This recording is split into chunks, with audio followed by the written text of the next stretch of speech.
something isn't working, and you're not going to like it. It's a hard truth, a radically honest one. It's because you can't heal what you're still pretending doesn't hurt. And pretending, get it, it's easy, it's comfortable, familiar, it's predictable.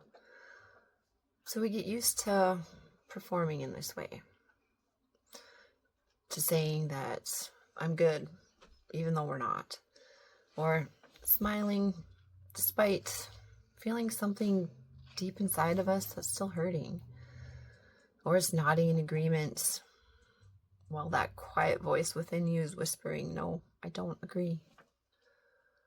And over time, all these performances become like costumes, masks. Not because it's who we are, but because it's who we've needed to be. It's the masks that we've put on to move through the world without having to explain our pain, without having to expose our wounds to everybody. But every mask, it comes with a cost. The longer you wear it, the heavier it becomes. And then one day, it stops protecting you, and it starts suffocating you. See, radical honesty, it isn't about cruelty. It's about clarity. The kind of clarity that can break all the cycles you've been trapped in. And sometimes the hardest person in the world to be honest with isn't others. It's you. So maybe you've already felt that weight.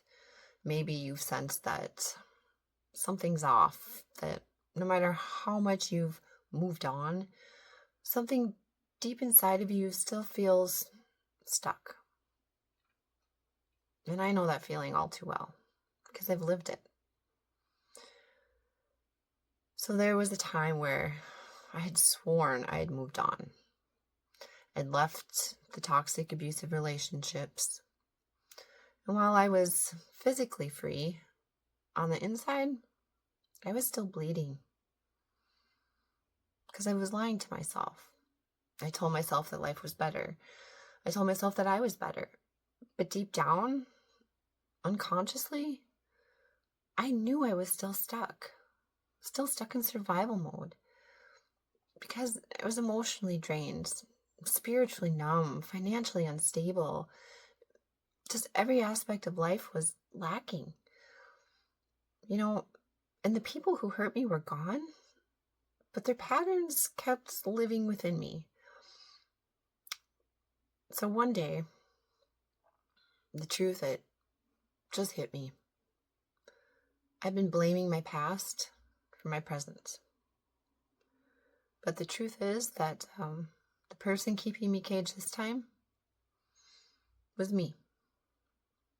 I was still abandoning myself, not showing up, not taking care of my needs, still waiting for someone to come and rescue me, still hoping for some miracle to just fall from the sky and into my lap. But no one was coming. No one. No partner, no savior. Not even prayer alone could change my life. So that moment of being radically honest with myself, it cracked me wide open. And it hurt.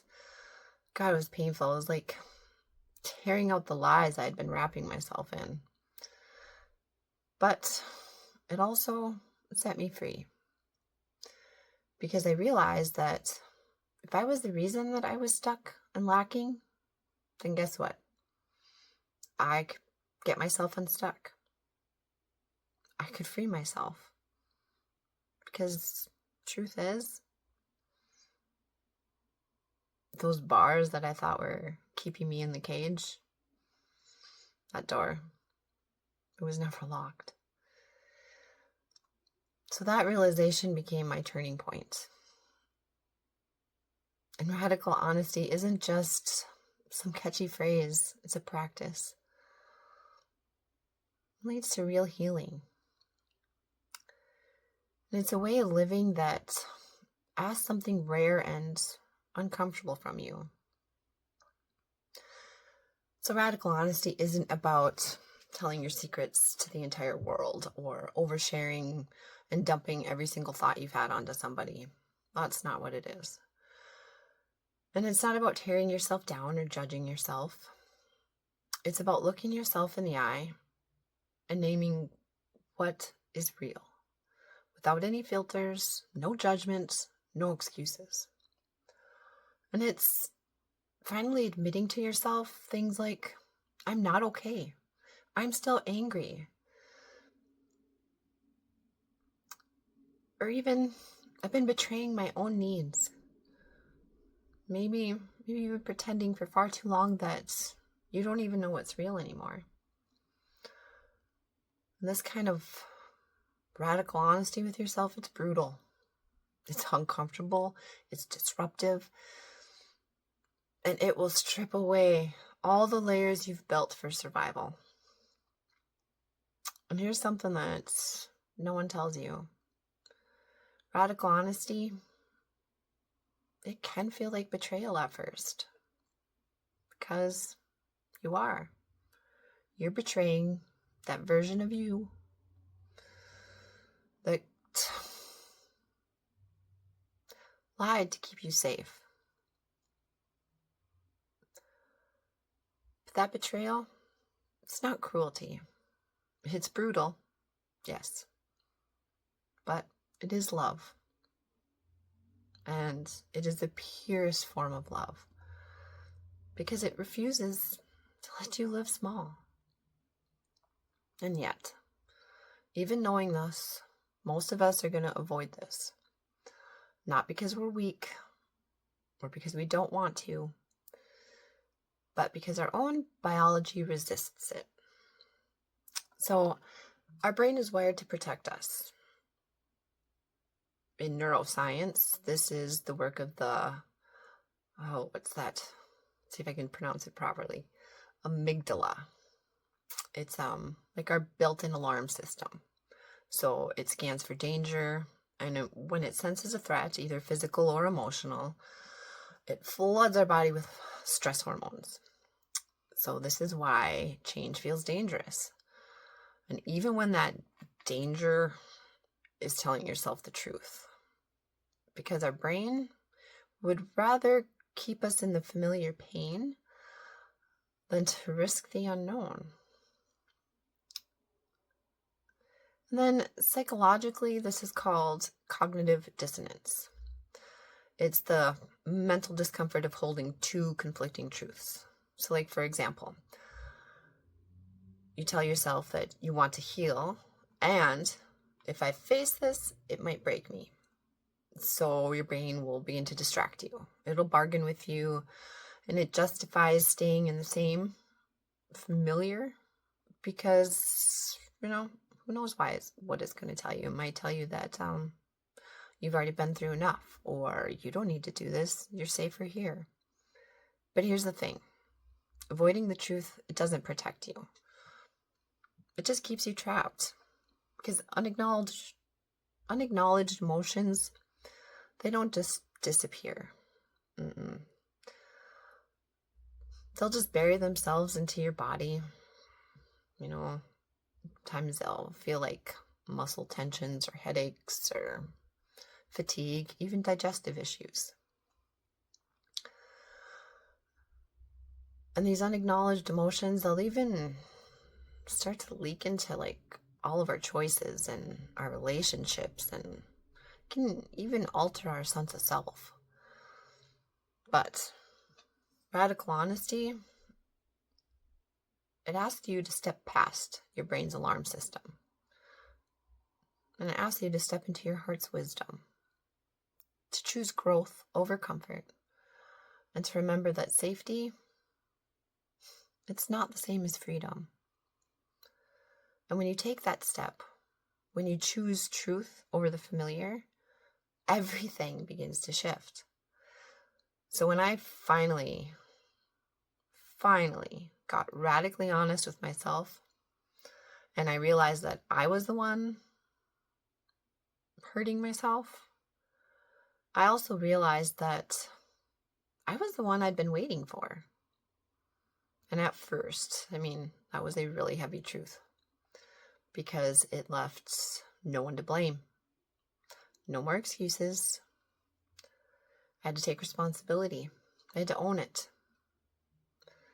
And then it became the most freeing thing I'd ever known. Because if my life was in my hands, I was in control of it, well, guess what? Then my healing, that was in my hands too. And so was my joy, my peace, my future, all of it. So radical honesty is not the end of your story. It's the turning point.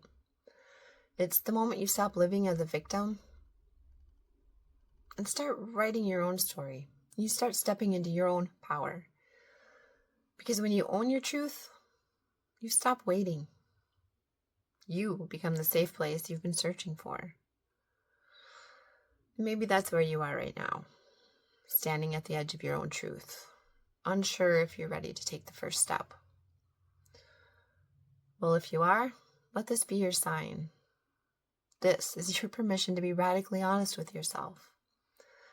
And do it, even if your voice shakes, even if it stings, because it will sting, but let it sting you. Let it cleanse you. Let it uncover what you've buried. Because the truth, it's not going to destroy you. It's going to deliver you. It's going to set you free. And you don't have to have all the answers today.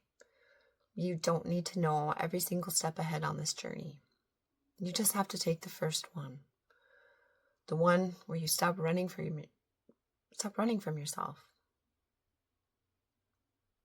My name is Kira, and this is Love Rising, where truth becomes the doorway, and that doorway leads to freedom. So if this stirred something in you, tell me in the comments. What truth are you ready to stop avoiding? And if you're ready to meet yourself with some raw, unfiltered, creative honesty, I would encourage you to go check out my Emotional Alchemy Sketchbooks. They are a sacred space for you to face what's real and to explore it with creativity. You can draw, doodle, sketch, journal, whatever you want within the pages. I designed it to be open-ended. And it's a place where you can transform all of that into strength. And I'm offering it as a pay what you can because I truly believe that owning your truth and your healing, this should never be out of anybody's reach. We all deserve it. So I'll leave the link in the description. Check it out if you feel like it. So thank you for being here with me. And subscribe if you'd like to continue walking this path. Like and leave a comment. Let me know that you're here. I'll see you next time. And remember, you're not alone.